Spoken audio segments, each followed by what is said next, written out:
The life of Emma Watson so far. Emma Watson is an English actress known for her roles in both blockbusters and independent films. She has received a selection of accolades already in her career, including a Young Artist Award and 3 MTV Movie Awards, ranked among the world's most highest paid actresses by Forbes and Vanity Fair, and was named one of the 100 most influential people in the world. Wow. That was by Times magazine in 2015.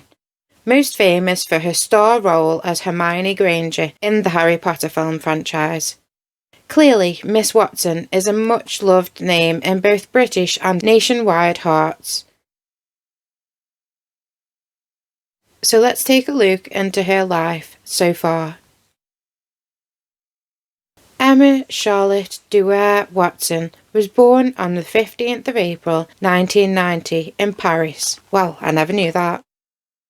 To her parents, both whom were English lawyers, mother Jacqueline Louesby and father Chris Watson. Emma lived in a place called Maisons-Laffitte, I can't do French, near Paris until she was aged 5 when her parents divorced. She has 4 siblings, who I'll just briefly mention now. Emma is the eldest, following Alex, who was born in 1992. Although less recognised than his famous older sister, it's said that Alex has also dabbled in the entertainment industry, and he's made a name for himself through his work. He's worked in the alcohol industry, modelled for Burberry, and co-funded the gin company Renaissance with his sister Emma. He also had a minor role as a Gryffindor student in the movie Harry Potter and the Order of the Phoenix.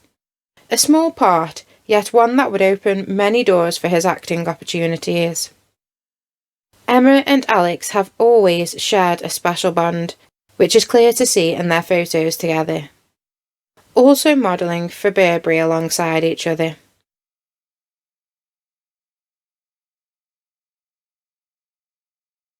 He's always remained a big part of her life and a grounding force.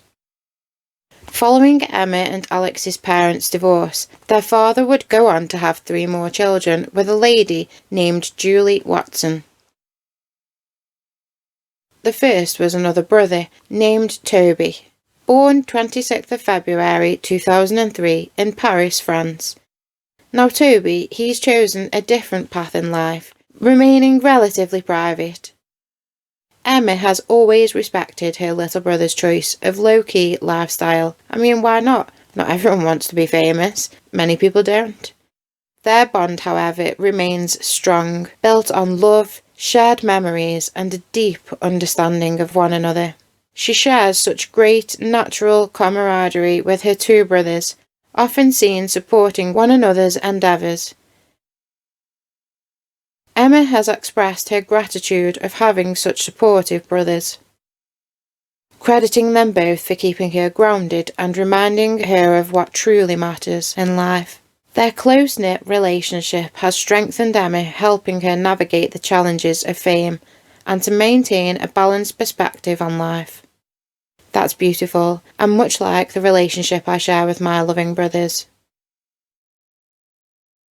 Then we get to Emma's 2 twin sisters, also born to Julie, the first I'll mention being Nina Watson, born the 17th of September 2004, here in England. Like her brother Toby, she chose a more relatively private life, focusing mainly on her interests and passions rather than the limelight.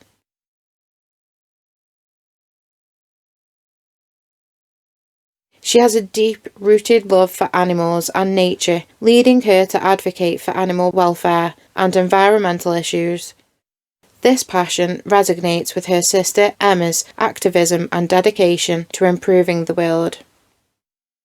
Then we get to Lucy Watson, Nina's twin sister. Oh god, I'll be real here, I cannot stand her.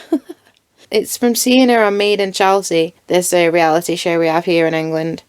It's just a fake put-on voice. It really makes my teeth grind. It's like nails on a chalkboard.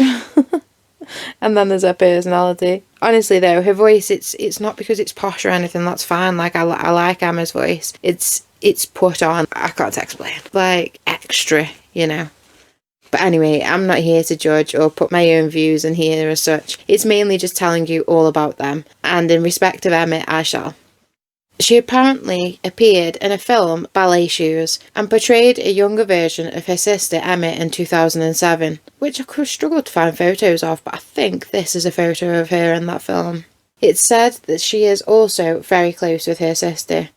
And then, as I mentioned, she appeared in the British reality TV show Made in Chelsea, which is literally Made in Chelsea.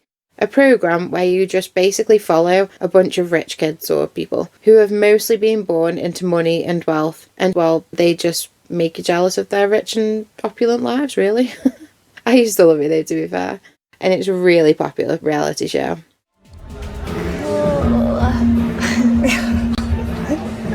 Oh my god, I just forgot you guys all hate each other. I'm sorry. I don't hate them. I don't hate them. I don't hate anyone. Oh my god. You're literally the most unpleasant girl I've ever met. Yeah, you're so rude. You're way more. I'd never be rude to you, like, yes, for no reason. Yes, you have been rude I would to never me. go up to you and just be rude to you. You have been before. No, I've never. You have. I've retaliated, yeah. You just think all these horrible things about me. You don't even know me. I don't want to know you. Okay, great. Your nose ring looks really weird. The dress looks tacky. Okay, cool. Lucy is close with her twin sister Nina, and they are all close with one another, the siblings. They provide her with both emotional and practical advice. After her parents' divorce, Emma moved to England to live with her mother in Oxfordshire, a ceremonial county in the southeast of England, just a short distance from London. It's a diverse and historic city, a major British and European centre for the arts, science and technology and innovation, a fantastic place to live and study. She was certainly blessed with a good, strong start in life, with a tight family unit, a family with wealth and wisdom, and growing up in such an influential British city, she was destined for greatness. The young girl would spend her weekends over at her father's house in London. She is said to be able to speak some French, although not as well as she used to. After her move to Oxfordshire with her mum Jacqueline and her brother Alex, she would attend a school aptly named the Dragon School. I mean, how cool is that? Considering she ends up attending a school of witchcraft and wizardry, I think that's awesome. She attended the private Dragon School until the year 2003. From the age of just 6, she wanted to become an actress. She trained at the Oxford branch of Stagecoach Theatre Arts, a part-time theatre school where the young Emma would study singing, dancing and acting. By the innocent age of just 10, she had already performed in Stagecoach productions and school plays, including Arthur, The Young Years and The Happy Prince. But before she hit the big screens big time with the amazing Harry Potter film franchise, she had never professionally acted. I think that's phenomenal after seeing her performances. Who here has seen the Harry Potter films or just read the books? Let me know in the comments which one is your favourite. My niece is a major Harry Potter fan. After attending Dragon School, she moved on to Headington School, still in Oxford, an independent girls' school. While on film sets, she and her classmates were tutored for up to 5 hours a day. Wow. And that was as well as filming. How utterly exhausting. And in June of 2005, she took 10 GCSE subjects. That stands for the General Certificate of Secondary Education. Something we all take part in here in high school in the UK or in England. She would achieve 2 grade A's and 8 A stars. Just so you know, that's pretty damn good, especially for the fact that she was busy filming at the same time. Then in 2007, she took AS levels in English and Geography, Art and History of Art, dropping History of Art the following year to pursue the A levels she received. She would take a gap year after finishing secondary school to film Harry Potter and the Deathly Hallows Part 1 and 2, which began in February of 2009, making it clear she wanted to continue with her studies. She would choose Brown University in Providence, Rhode Island, in March 2011. one of the oldest cities in New England. After 18 months, perhaps finding everything a little overwhelming, she announced that she was... I can't even read my own writing. She announced that she was defending her course for a seminar or two.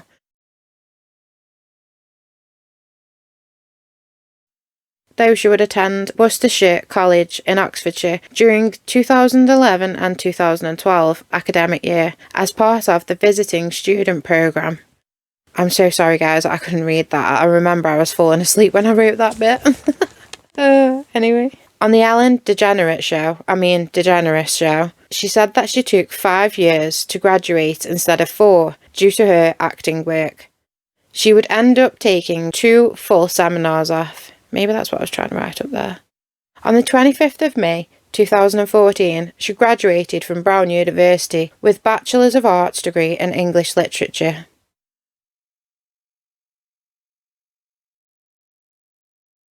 You've made these movies, you've been working on them, but also you've done so well with all your grades. This sounds kind of, I don't know, but you've got A's in all your GCSEs, is that right? And in your A-levels as well? Yeah. Wow, congratulations. That must be really hard to be studying when you're filming. Yeah, it was tough. It was really tough. I felt very torn a lot, but it was so worth it. You know, I'm so excited about going to university and, you know, I want to have my cake and eat it. I want the best of both worlds. I want to do everything. Yeah. Later in 2023, she began a course of master's studies in creative writing at the University of Oxford, where she would be enrolled at Lady Margaret Hall, which is one of the constituent colleges of the University in Oxford, located on the bank of the River Cherwell at Norham Gardens. Now, let's take a dive into the truly impressive life and career of Emma Watson so far. Currently 34 years old. Let's rewind time a little, you guys. We're leading back to 1999, when the casting began for the iconic Harry Potter and the Philosopher's Stone, or Sorcerer's Stone if you like to call it, which is of course the film adaptation of British author J.KRowling's best-selling novel. The casting agents found Emma through her Oxford theatre teacher. She was only a mere 9 years old when she went for the star role as Miss Hermione Grainger.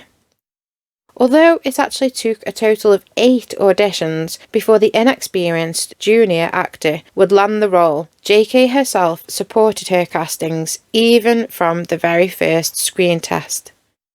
So she obviously saw something special in the talent of this girl, who really had no film experience at all. She stood out from all of the other auditionees. Auditionees? Is that a word? Auditioners? People who auditioned. With the fact that she had never even starred in a movie before, she could have easily missed out on this life-changing role. As prior to casting Emma, the producers considered Hattie Jones, an actress and writer from London, who the year before, in 1998, she had received the starring role in the film Madeline, also a 9-year-old when she took that role on. So I can see why she would be chosen. I imagine that would have boosted her career, no doubt. Absolutely adorable and great as Madeline, but I cannot picture her as being Hermione Grainger. But instead, J.K. and her producers chose to give the unpracticed amateur little actress a shot. And I'm so glad they did. I think she did a great job as Hermione. The release of the first movie in the franchise in 2001, Harry Potter and the Philosopher's Stone, this would be Emma's debut screen performance. And what a film to have her first big role, with her posh London accent and her wildly out of control hair. She just filled into the character so well. Very impressive. Has anyone seen a toad? Oh, are you doing magic? Let's see then. Oculus Reparo. I'm Hermione Grainger. You two better change into your robes. I expect we'll be arriving soon. Hermione Grainger? Oh no. Okay, relax. She was so good at learning her lines that she actually used to learn everyone else's lines too, and then word them as they were saying them. So she got in trouble with the producers. They had to do so many takes because she kept wording everybody else's lines at the same time. So cute. Something doesn't make sense.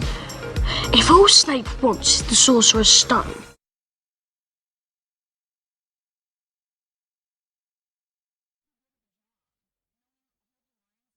So the first film broke records for opening day sales and opening weekend takings, and was of course the highest grossing film of 2001.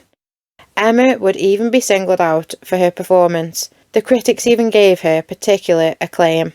The Daily Telegraph called her performance admirable, and IGN, an American video game and entertainment media website, said she stole the show.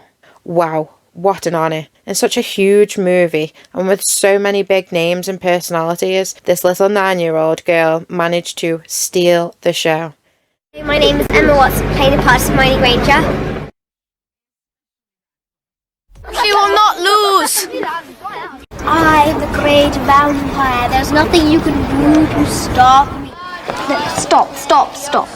You're going to take someone's eye out. Besides, you're saying it wrong. It's Leviosa, not Leviosa. Wingardium Leviosa.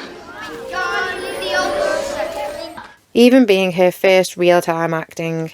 Now that's impressive, and set her up for many future years of success, starring as one of the main characters throughout the whole successful franchise. Hogwarts teacher or not, I know a spell when I see one. I've read all about them. You've got to keep eye contact, and Snape wasn't blinking. Just in that first movie, The Philosopher's or Sorcerer's Stone, she was nominated for 5 awards for her performance, and winning the Young Artist Award for Leading Young Actress, and even chosen as one of the Entertainment Weekly's breakout performances for the year of 2001. That's totally barbaric. She has done fantastically well already, and it's only her first movie. So much more to come.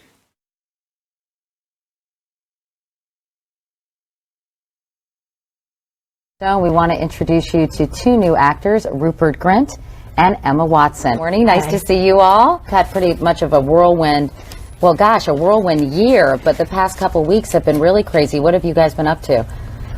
We saw the premiere on Sunday. Yeah, that's right, yeah. Oh yeah, it was really nerve-wracking. Tell me what you think of the film. Was it, when you saw the movie put together, was it what you expected it would be? Exactly. I feel like they've kind of just like taken a piece of my mind out from the book and just used it on the film because it's exactly as I imagined it. I mean, I suppose every actress when they like see themselves on screen, they're like, oh, they cut out my best lines, or oh, I look so bad in that scene, or oh, my hair looks disastrous. But I think everyone says that, so I'm very self-critical, but altogether I just loved the film. A year later came the second instalment to J.K.'s franchise, called Harry Potter and the Chamber of Secrets, where Hermione would be seen as one of the main 3 students that we follow throughout. The Los Angeles Times said that both Emma and her fellow co-stars had matured between the 2 films, while the Times actually criticised director Chris Columbus for underemploying Emma's hugely popular character. I don't see how myself, but she still received an Otto Award from the German magazine Bravo, and the film was extremely popular, continuing its success. Finite incantatum!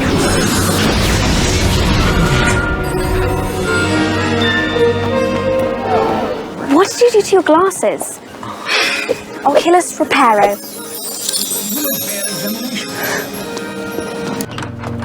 It's locked! That's it.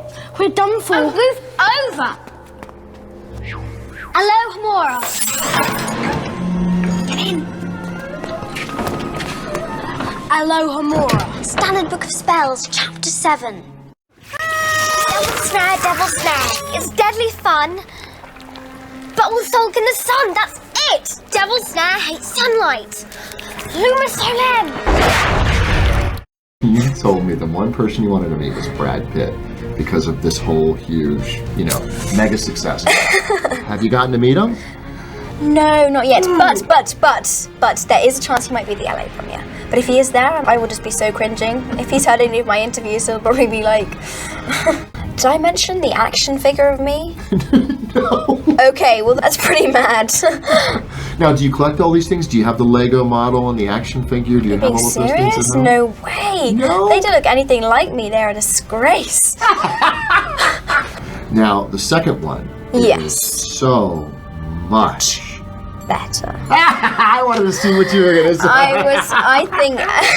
It is. You do like it better than the yeah, first. same. I think it's so much better than the first one. Really, really good. I mean, not being mean to the first one or anything, but it's just an improvement. It's just really good.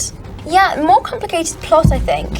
And that's kind of interesting. You and Rupert, I think, share something in common in that you had never, both of you, done anything a movie else. before. Yeah, exactly. I mean, you've done a few school plays, right? So this really has changed your life. Yeah. Tremendously. First feature film. Pretty cool. What kind of a way to start? I mean, that's really cool. Then in 2004 came the third instalment, Harry Potter and the Prisoner of Azkaban. In this movie, Emma was appreciative of the more assertive role that Hermione played, calling her character a fantastic role to play.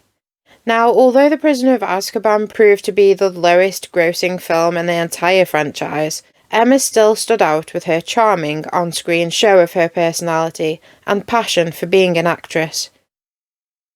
She won 2 Otto Awards this time, along with the Child Performance of the Year from Total Film, a British magazine. Just got worse. I tell you, Father said I can keep the hippogriff's head. Yeah. I think I'll donate it to the Gryffindor's common. Wicked. Oh, look who's here. Ah, come to see the show. You foul, loathsome, evil little cockroach! Hermione, no. He's not worth it.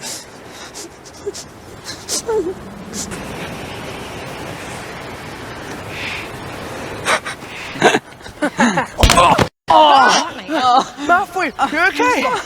Let's go. Come, quick. Let's go. Run. Not a word to anyone, understood? That felt good. Not good. Brilliant. She always stood out in all of her roles. Really quite shocking, really, for her, because it's just something, it's just so out of character, and we've never really seen that side to her before. Cockroach! Hermione, no!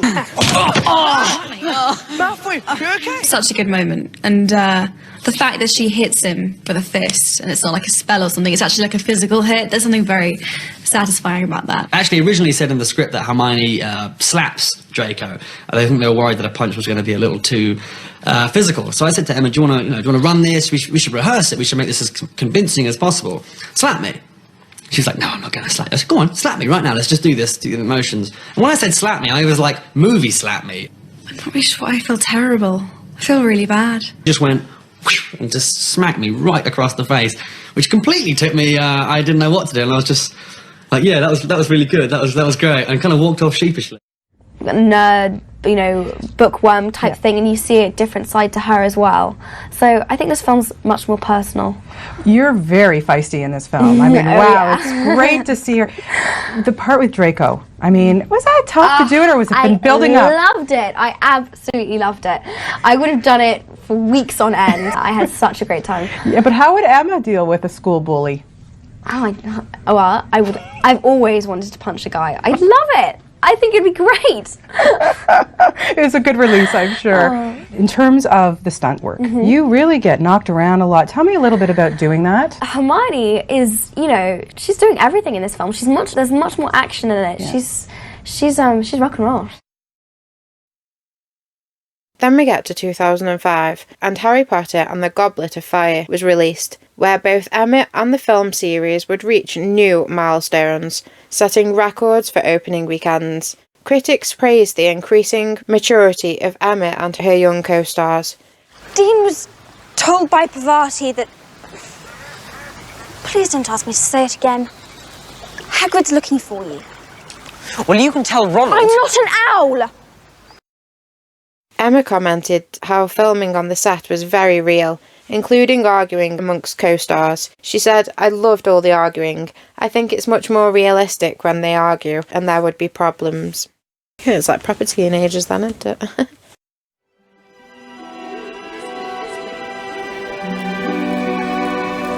She looks beautiful. Yeah, she does.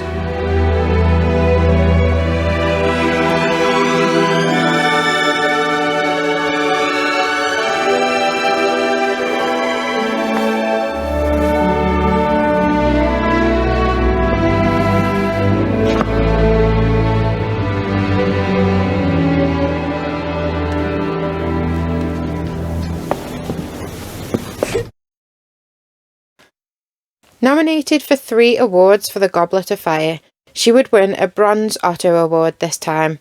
If you're wondering what an Otto Award is, like I was, it is a German accolade honouring excellence of performance in film, television and music. Established in 1957, they hand out annually bronze, silver and gold, and since 1965 also an honorary platinum statue, presented for lifetime achievement.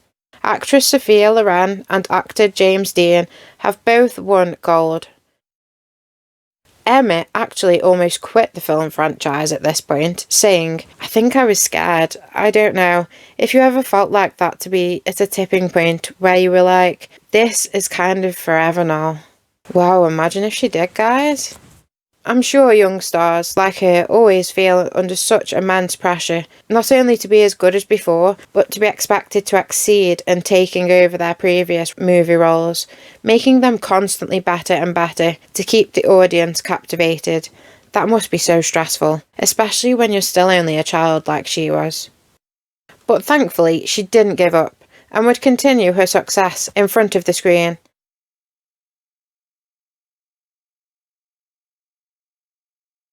And in 2006, Emma would play Hermione again in The Queen's Handbag, a special mini-episode of Harry Potter in celebration of Queen Elizabeth II's 80th birthday.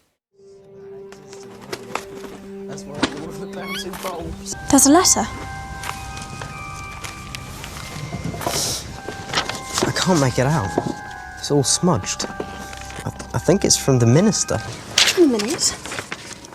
It doesn't say Minister for Magic. It says Prime Minister. What's he want? To whomever it may concern, a terrible crime has befallen the country. Her Majesty the Queen's handbag has been stolen. Voldemort's getting really inventive. Oh, I don't know, I can't really see Voldemort with a handbag myself. This handbag contains the reading glasses Her Majesty is due to use to read her speech at her 80th birthday celebrations. That's today, isn't it? The 5th instalment was Harry Potter and the Order of the Phoenix, released in 2007. I believe she would now be 17. This film was a major financial success, setting a record worldwide opening weekend gross of a staggering $332.7 million. Wow, that's unreal. For this movie, Emma won the inaugural Nation Movie-wide Award for the Best Female Film Performance. Put me down! Now!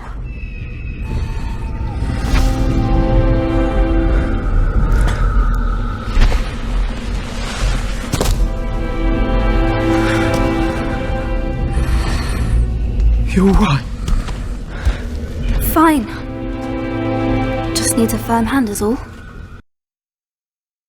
Her career is taking off. In July 2007, and Emma Watson earned more than $10 million in just that 1 month. What the hell?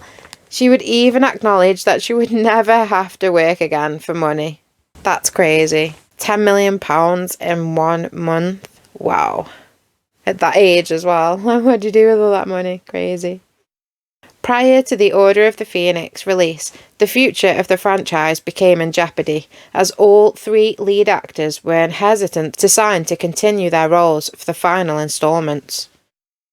Emma had the most mixed feelings about her decision, whether to carry on or not. She explained how the decision was a significant one, as it meant committing to a further 4-year role, but eventually gave in and admitted, "I could never let the role of Hermione go."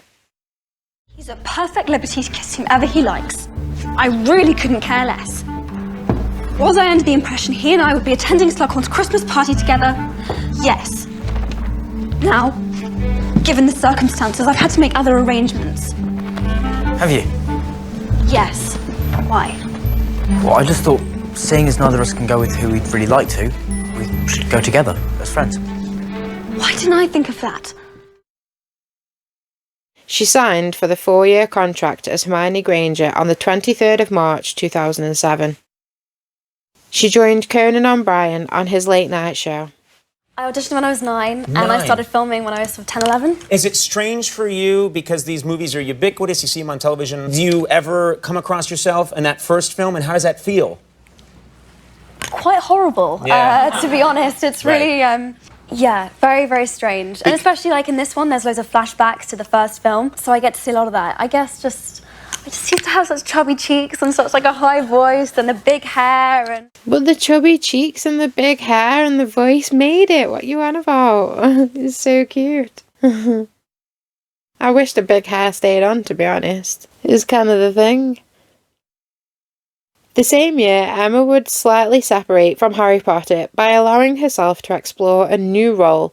This was in the BBC film Ballet Shoes, a television adaptation of Noel Street Field's novel by the same name, from 1936. The film's director, Sandra Goldbacher, commented on Emma and her performance in Ballet Shoes as perfect. Well, you can't get much better than perfect, can you? She also said she makes you want to gaze and gaze at her. Slightly creepy.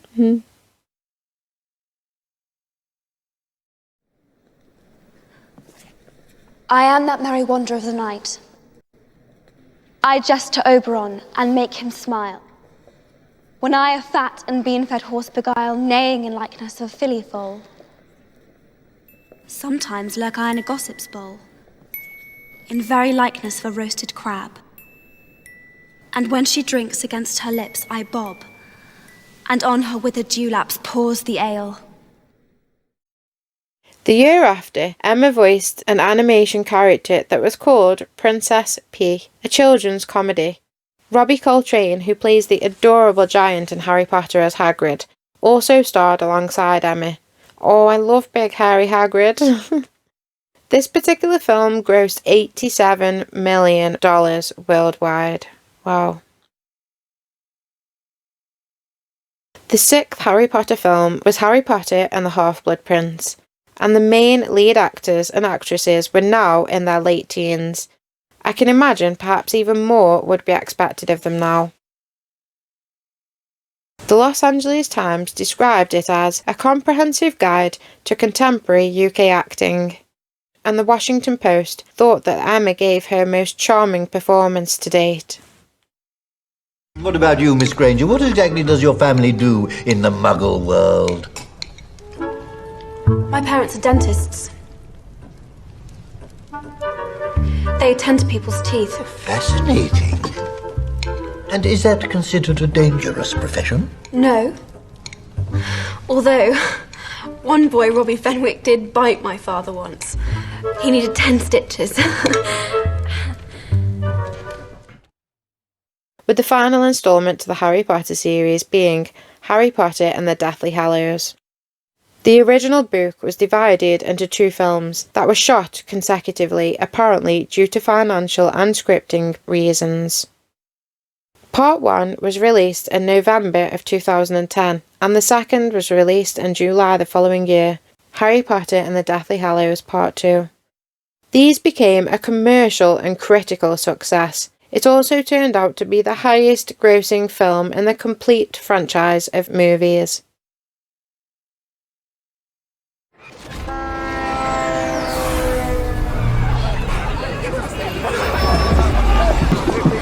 Where are we? Shaftesbury Avenue. I used to come to the theatre here with Mum and Dad. Don't know why I thought of it, just popped into my head.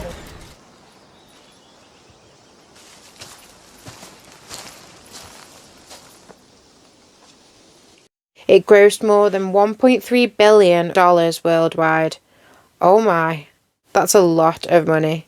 Proving to be Emma's most commercial successful film to date.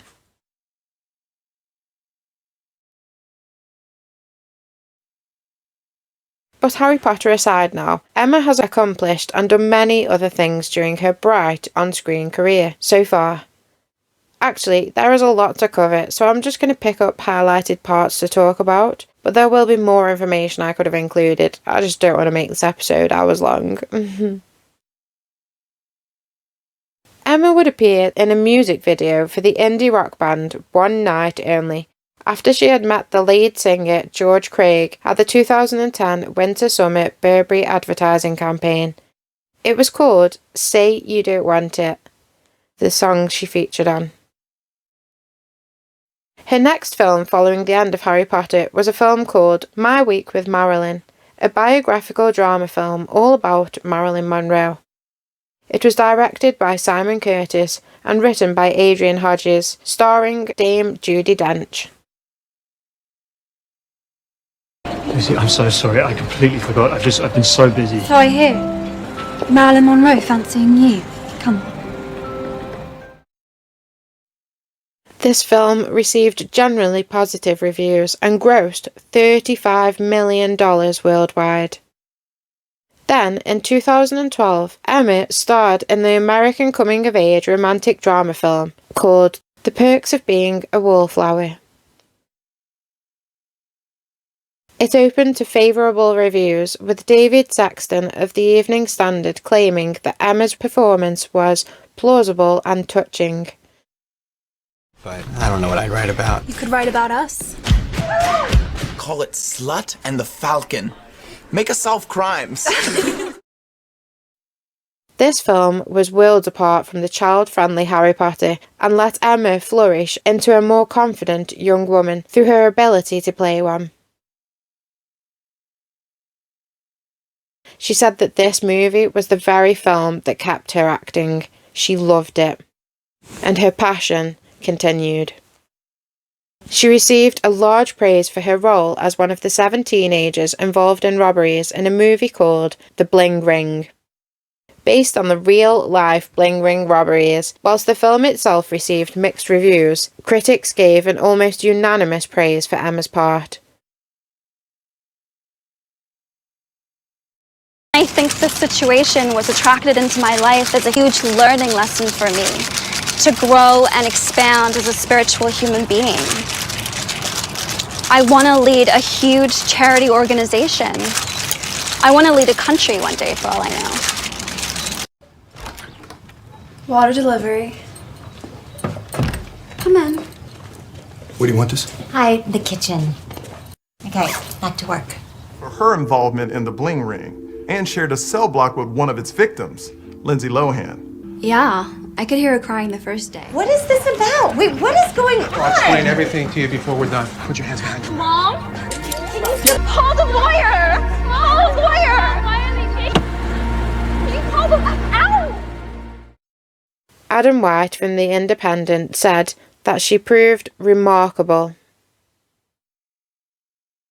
She starred in This Is the End in 2013, an American apocalyptic fantasy comedy where she would work alongside Seth Rogen and James Franco, and many more. It sounds like she had a lot of fun making this movie, as I guessed before I even read it. She even dropped the F-bomb in this movie. Fucking hell.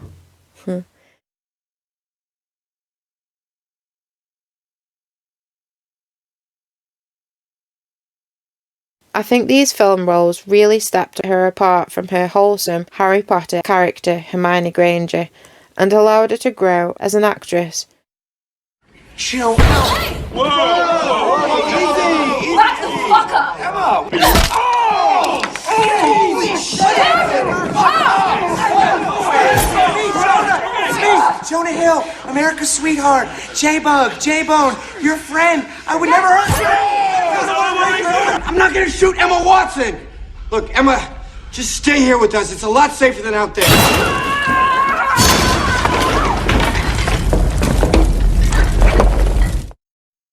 Emma said it was so much fun to star in this film. She also starred in Darren Aronofsky's Noah alongside Russell Crowe in 2014. She described this role as very physically demanding. The film was a box office success, but extremely tiring for the actress. That's the end of everything. Forget it. No, you're king. There isn't anything for you here.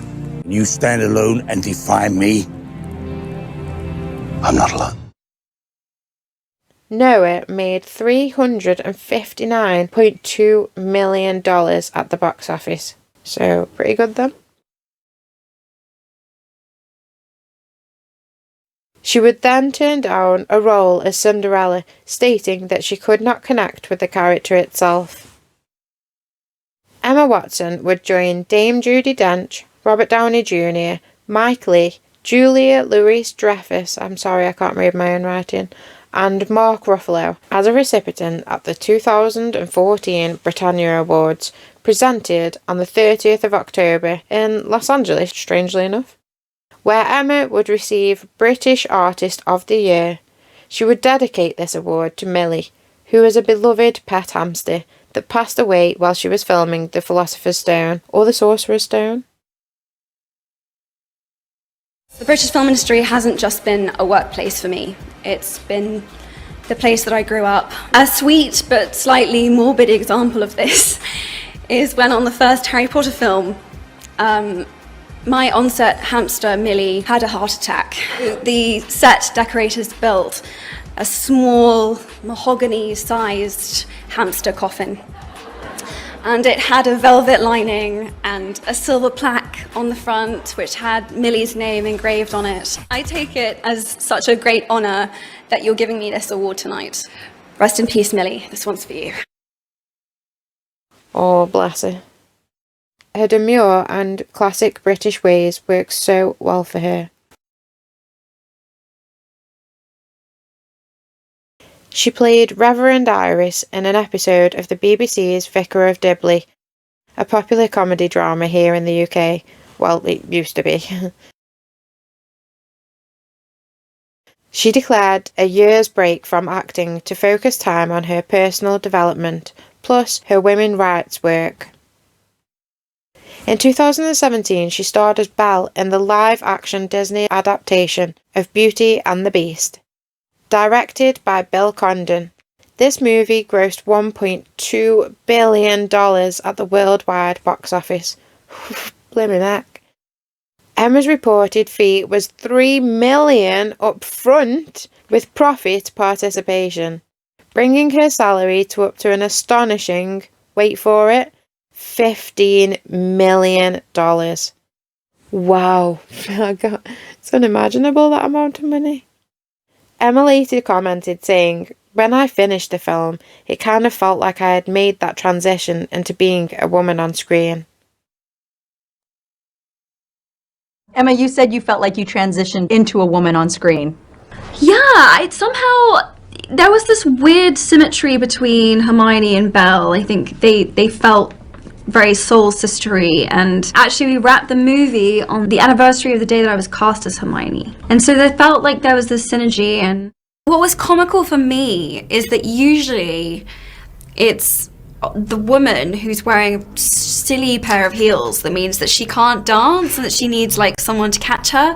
But in our set of instances, it was me trying to spot Dan because he's in these ridiculous kind of like stilts to do this waltz. This is such a like role reversal. So yeah, it was funny. Like we were really equals in that dance because we were both kind of like, I had the big dress on, he had the ridiculous beast thing going, you know, it was very bonding. I feel like we saved each other's lives on numerous occasions. She even starred next to the legendary American actor and filmmaker Tom Hanks in David Eggers' The Circle. And then starred alongside the talented Meryl Streep in Little Women, which also had Happy Valley star James Norton in. He is great, and so is Happy Valley. If you're British or you're able to get that programme, please watch Happy Valley. It's brilliant if you like police dramas and that.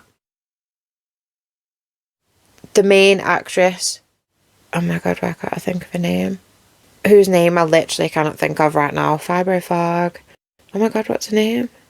Well, anyway, I adore her. That's why I'm like so shocked I can't think of a name right now. I literally adore her. But yeah, she is so good in it, playing the main role. Just, if you can't watch it, just please give it a go. It's really good. I bet I'm going to remember her name in a minute. Then we get to the year 2020, and when discussing her future career plans, she said, "Having been so public in many films and being so active on social media in my activism, I am curious to embrace a role where I work to amplify more voices, to continue to learn from those with the different experiences," also stating that her new work would include fewer red carpets and more conference meetings. Described as an outspoken feminist, she has prompted education for girls travelling to Bangladesh and Zambia to do so. In July of 2014, she was appointed a UN Women Goodwill Ambassador. She also urges men to advocate for gender equality.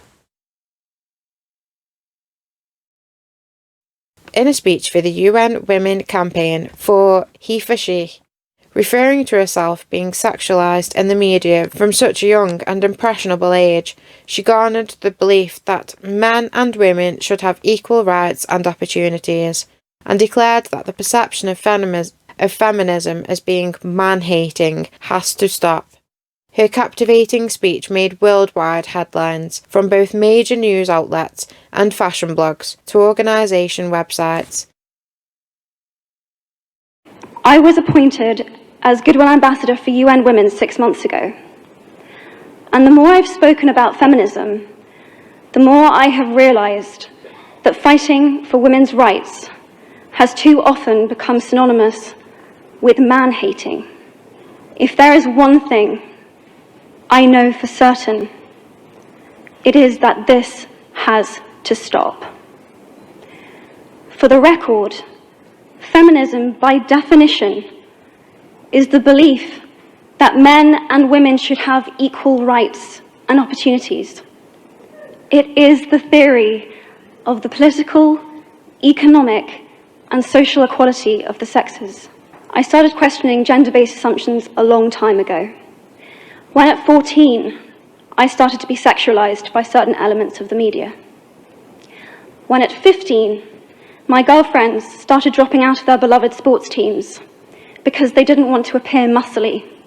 When at 18, my male friends were unable to express their feelings. I decided that I was a feminist, and this seemed uncomplicated to me. But my recent research has shown me that feminism has become an unpopular word. Women are choosing not to identify as feminist.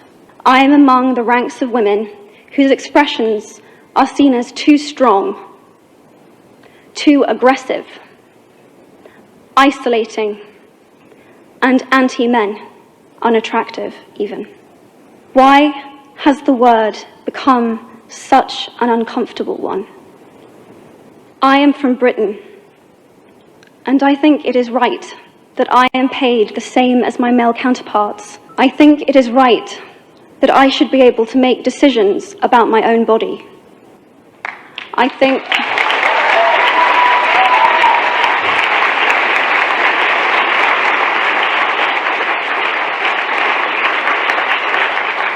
it is right that women be involved on my behalf in the policies and the decisions that will affect my life. I think it is right that socially I am afforded the same respect as men. The organisation website was so bombarded by fans that it actually crashed after press coverage. Emma later said that she received threats within hours of making that speech, and that it left her raging. She said, "If they were trying to put me off women's rights work, it did the opposite." In September of 2014, she travelled to Uruguay, a South American country, to make her first country visit as the UN Women Goodwill Ambassador.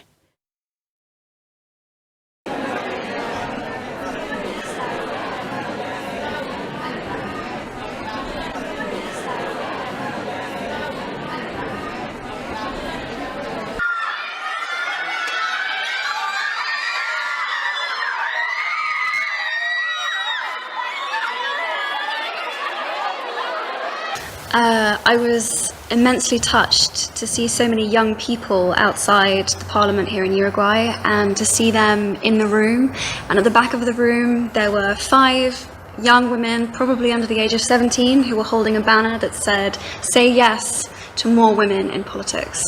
And to see this kind of participation is why I'm here. It's why I've come to Uruguay and why I want to work with UN Women, because thankfully I have this platform and I'm able to shine a light on these issues which are really important to me. And this is what I want to continue to do, and what I believe in very passionately. I'm just very excited to start my work. I had no expectation that there would be so many young people here today, so many people here in general, and I'm truly touched by the welcome. It's really inspiring to see so many people getting involved. Many turned out in awe of the British actress making a stance. She said she felt touched. November of 2014, and she designed a Paddington Bear statue, one of 50 located around London, prior to the release of the film Paddington, which was auctioned to raise funds for the National Society for the Prevention of Cruelty to Children, the NSPCC, a fabulous charity which has raised immense funds through various charitable events and such, helping abused children at risk, preventing further abuse.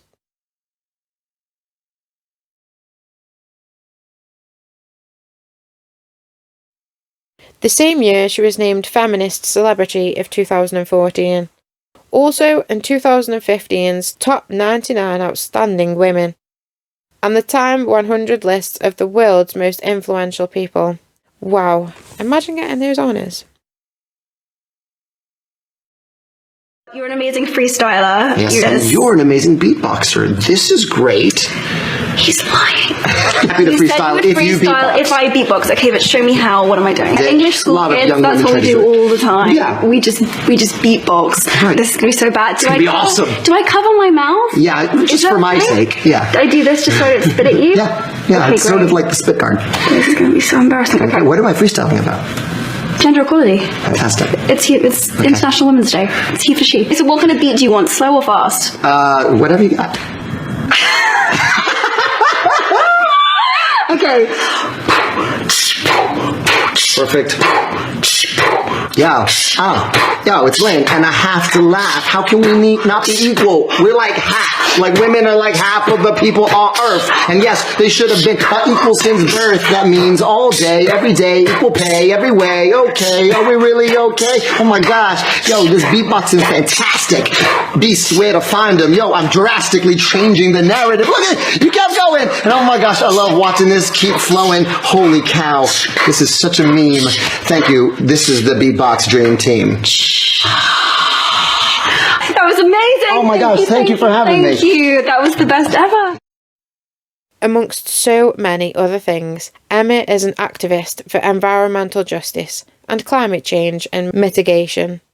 This is weirdly interesting, and I have no idea how they did this, but in 2019, Swedish researchers from Lund University analysed the carbon footprints of 10 celebrities, including Emma Watson, and her footprint was the lowest of all analysed. But her CO2 through flying emissions was still 3 times the global average. So she enjoys a little gallivant in the plane then? At the 2021 United Nations Climate Change Conference in Glasgow, Scotland, Emma would host a panel on climate change with guests such as the Swedish environmental activist Greta Thunberg.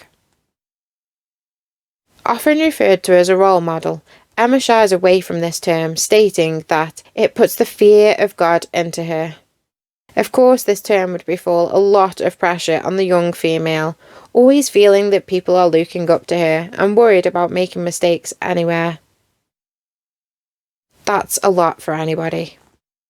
Also described as shy, friendly, intelligent, and down-to-earth, she has willingly or unwillingly inspired many, many people throughout the years, especially women. On her 18th birthday, she faced the paparazzi trying their best to get an up-skirt shot. Ugh, that's disgusting, and there's loads. And you wonder why women become feminists, eh? She's also been the victim of numerous stalking threats. She apparently doesn't even take selfies with her fans anymore, citing security concerns. It's a shame. On coping with intense fame from such a young age, she has said remaining rooted in her own identity helped her eventually find peace. Her close-knit family sure helped along the way. During her fruitful acting career, she even dabbled in the world of fashion. She began all the way back in 2005, where in a photo shoot for Teen Vogue, she became the youngest person to cover the magazine. Cool. In 2009, she would partner with Burberry as the face of their Autumn-Winter 2009 campaign, for which she received an estimated six-figure fee. And in 2010, she starred alongside her brother Alex, again for Burberry. In February of 2011, Emma was awarded the Style Icon Award from British Elle by Dame Vivienne Westwood. She got involved with the People Tree, a fair trade fashion brand, even working as a creative advisor for the company. She brought awareness to humanitarian issues surrounding fast fashion. Sorry guys, I'm not feeling too well today. It's probably the wrong day to choose to read. I don't know why it just really hurts my head when I read out loud like this. I'll carry on. 2013 saw the arrival of Emma Watson's waxwork in Madame Tussauds in London, which looks obviously nothing like her, like many of them. People actually pay to visit this, really? I mean, it's not like it's really them. They can't sign an autograph for you. Personally, I don't quite get it. Awarded Best British Style at the 2014 British Fashion Awards. Her competition included David Beckham, Kate Moss and Keira Knightley. She once wore a Calvin Klein gown at a Met Gala in 2016, made out of recycled plastic bottles. From June 2020 until 2023, she was appointed the youngest member of the board of directors for Kering, the owner of the various fashion brands such as Gucci and Yves Saint Laurent. Emma stated how she hoped to influence decisions that will impact future generations and the world that we live in. She was extremely excited to collaborate with the Kering Foundation as part of their women's rights work, which she obviously holds close to her heart. Emma was the face of Prada Beauty's new fragrance Paradox. She not only starred in, but also directed, wrote, and narrated the short film for the fragrance's promotional campaign.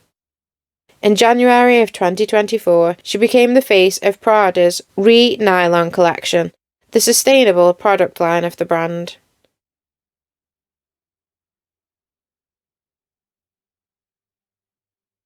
So, at the age of 34, with 74 million followers on Instagram, and with 65 nominations for awards and 24 wins under her belt, including Best Performance in Feature Films, Best Actress and Best Debut.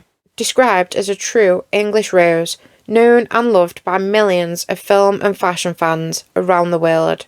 Plus the change she has made through her passion for feminism and working with various charities, along with being such an iconic little character in so many of our childhoods and beyond, through her outstanding work in the Harry Potter franchise, which ultimately kick-started her entire career in the spotlight. I think we can see that the English actress Emma Charlotte Dwyer Watson will forever remain in many of our hearts and lives. No doubt her work will carry on through her talents and passion.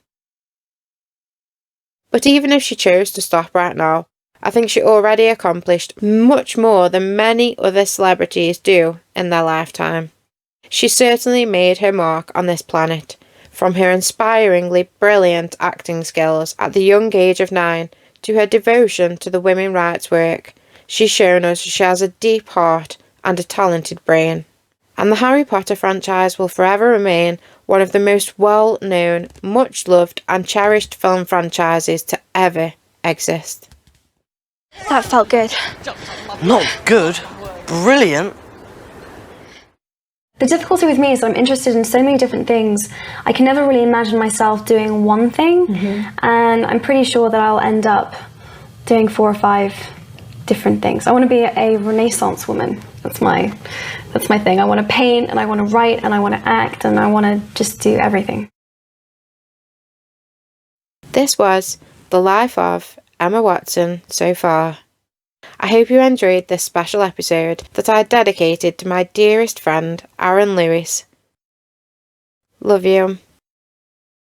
And I love every one of you who have watched till the end. If you liked this and would like to see more of the same, please like this episode, subscribe for more, and feel free to comment below who you would like to see the life of. Living or past, it could be anyone.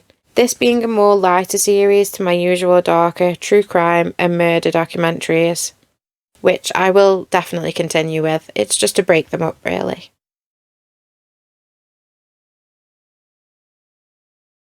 Thank you so much for joining me here today, and I'm really sorry about my reading skills, my reading out loud skills, because my conditions just make it very hard to do, and I'm not an AI channel, I do everything myself, so I can't wait to edit this audio now.